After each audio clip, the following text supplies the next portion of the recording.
പൊതുവെ നമ്മുടെ റിലേറ്റീവ്സ് ആവാം, അല്ലെങ്കിൽ ഫ്രണ്ട്സ് ആയിരിക്കാം, ഒന്നും വേണ്ട, നമ്മുടെ ആരെങ്കിലുമൊക്കെ നമ്മളോട് പറയും എനിക്ക് സക്സസ് ആവണം എന്നുള്ളത്. എല്ലാവരുടെ ആഗ്രഹമല്ലേ സക്സസ് ആവണം എന്നുള്ളത്.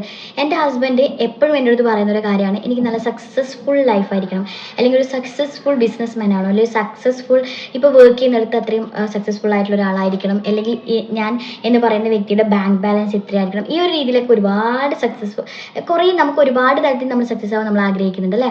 അപ്പോൾ പൊതുവെ ഇങ്ങനെയെല്ലാം പറയും. അപ്പോൾ ഞാനും പറയാറുണ്ട് കേട്ടോ എനിക്ക് സക്സസ് ആവണമെന്നൊക്കെ. അപ്പോൾ ഞാൻ കുറേ ബുക്സ് വായിച്ചപ്പോഴാണെങ്കിലും ഞാൻ പഠിച്ച കാര്യങ്ങളൊക്കെ മനസ്സിലാക്കി ഞാൻ ഒരു ദിവസം എൻ്റെ ഹസ്ബൻഡിനോട് ചോദിച്ചു, ഡിഫൈൻ സക്സസ് ക്ലിയർലി, നിങ്ങൾ ഡിഫൈൻ ചെയ്തിട്ടുണ്ടോ, നിങ്ങളുടെ സക്സസ് ക്ലിയർലി ഡിഫൈൻ ചെയ്തിട്ടുണ്ടോ ചോദിച്ചിട്ടോ. അപ്പോൾ ഒന്ന് ആലോചിച്ച് പറഞ്ഞു, പിന്നെ അല്ലാതെ എനിക്ക് പ്രൊമോഷൻസ് ഉണ്ടാവണം ഞാൻ ആഗ്രഹിക്കുന്നുണ്ട്, വർക്കും ചെയ്യുന്നുണ്ട്, ഹാർഡ് വർക്കും ചെയ്യുന്നുണ്ട്, ഇൻക്രിമെൻറ്റ് കൂടണം എന്നുള്ളൊരു തോന്നലുണ്ട്, അതിന് വേണ്ടി വർക്ക് ചെയ്യുന്നുണ്ട്. ഓക്കെ, ഞാൻ ചോദിച്ചു ഇതൊക്കെ നോർമലി എല്ലാവരും, ഇപ്പം ഞാനിപ്പോൾ ഒരു വർക്കിലുണ്ടെങ്കിൽ അതിൽ നിന്ന് ഒരു പ്രൊമോഷൻ കിട്ടുന്നത് ഇതൊക്കെ നമ്മൾ നോർമലി എല്ലാവരും ചിന്തിക്കുന്ന കാര്യമല്ലേ. അതല്ല ഞാൻ ചോദിച്ചത്, നിങ്ങൾ ഡിഫൈൻ ചെയ്തിട്ടുണ്ടോ എന്നുള്ളത്. അതിലാണ് ഇപ്പം ഇന്നത്തെ ജനറേഷൻസ് അല്ലെങ്കിൽ ഇപ്പോൾ പൊതുവായിട്ട് നമ്മൾ കേട്ടുകൊണ്ടിരിക്കുന്ന മാനിഫെസ്റ്റേഷൻ എന്നൊക്കെ പറയുന്ന കാര്യങ്ങൾ കടന്നു വരുന്നത് കേട്ടോ.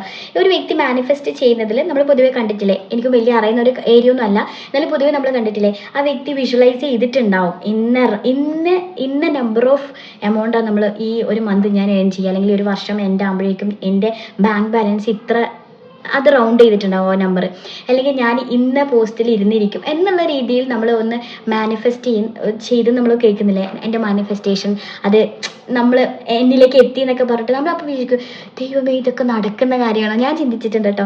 പക്ഷേ ഇറ്റ്സ് ട്രൂ കേട്ടോ. കാരണം നമ്മുടെ ലൈഫിൽ നമ്മുടെ മൈൻഡിൽ നല്ല പവർ ഉണ്ട്. നമ്മുടെ മൈൻഡിൻ്റെ പവർ നമുക്ക് ആർക്കും മനസ്സിലാവില്ല. കാരണം നീ അങ്ങനെ ആയി എന്ന് ചിന്തിച്ച് നീ അതിലേക്ക് ഒരു കാര്യം ചെയ്യാൻ ഇറങ്ങി തിരിച്ചിട്ടുണ്ടെങ്കിൽ നീ അങ്ങനെ ആകുക തന്നെ ചെയ്യും.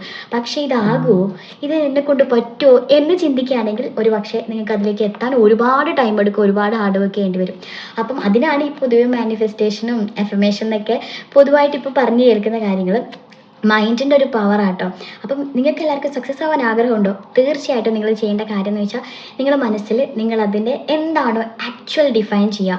നിങ്ങൾ ബിസിനസ്സിൻ്റെ ഗ്രോത്ത് എത്ര എമൗണ്ട്, അല്ലെങ്കിൽ ഏത് രീതിയിൽ പ്രോഫിറ്റ് ഏൺ ചെയ്തിട്ട്, അല്ലെങ്കിൽ എന്താണുള്ള ആക്ച്വൽ പിക്ചറല്ലേ, അല്ലെങ്കിൽ ഏത് പോസ്റ്റിൽ ഇരിക്കണം എന്ന് ആഗ്രഹിക്കുന്നത്, എത്ര എമൗണ്ട് നിങ്ങളുടെ അക്കൗണ്ടിൽ മാസത്തിൽ വരുന്ന ആ ഒരു സംഭവത്തിനെ അത്രയും പിക്ചറൈസ് ചെയ്യാനും അതിനെ മനസ്സിൽ വെച്ചുകൊണ്ട് മുന്നോട്ട് പോകാനും ശ്രമിക്കുക കേട്ടോ. ഓട്ടോമാറ്റിക്കലി നിങ്ങളുടെ കറങ്ങി തിരിച്ച് അവിടെ എത്തും. അത് മസ്റ്റാണ്. ഇപ്പം ഞാൻ പറയും ചില വ്യക്തികൾക്ക് പെട്ടെന്ന് സംഭവിക്കായിരിക്കും, ചില വ്യക്തികൾക്ക് കുറച്ച് സമയം എടുക്കുമായിരിക്കും, എന്നാലും നിങ്ങളത് എവിടെ എത്തുക തന്നെ ചെയ്യും. അത് നിങ്ങളുടെ മനസ്സിൻ്റെ പവറാണ്. കാരണം അങ്ങനെ ഒരു പവറുള്ള നിങ്ങളുടെ മനസ്സെങ്കിൽ നിങ്ങൾ നന്നായിട്ട് ഹാർഡ് വർക്ക് ചെയ്യടോ, നന്നായിട്ട് ഹാർഡ് വർക്ക് ചെയ്യും, ഓട്ടോമാറ്റിക്കലി നിങ്ങൾ ഹാർഡ് വർക്ക് ചെയ്യും. കാരണം നിങ്ങളുടെ മനസ്സ് അത്രയേറെ ആ ഒരു കാര്യത്തെ ആഗ്രഹിക്കുന്നുണ്ട്, അത് നേടിയെടുക്കാൻ വേണ്ടിയിട്ട്. അപ്പോൾ അതിനൊന്ന് പിക്ചറൈസ് ചെയ്യാൻ, അല്ലെങ്കിൽ അതിനൊന്ന് നിങ്ങൾ വിഷ്വൽ ചെയ്ത് വെക്കാൻ വേണ്ടിയിട്ട് ശ്രമിക്കാം കേട്ടോ.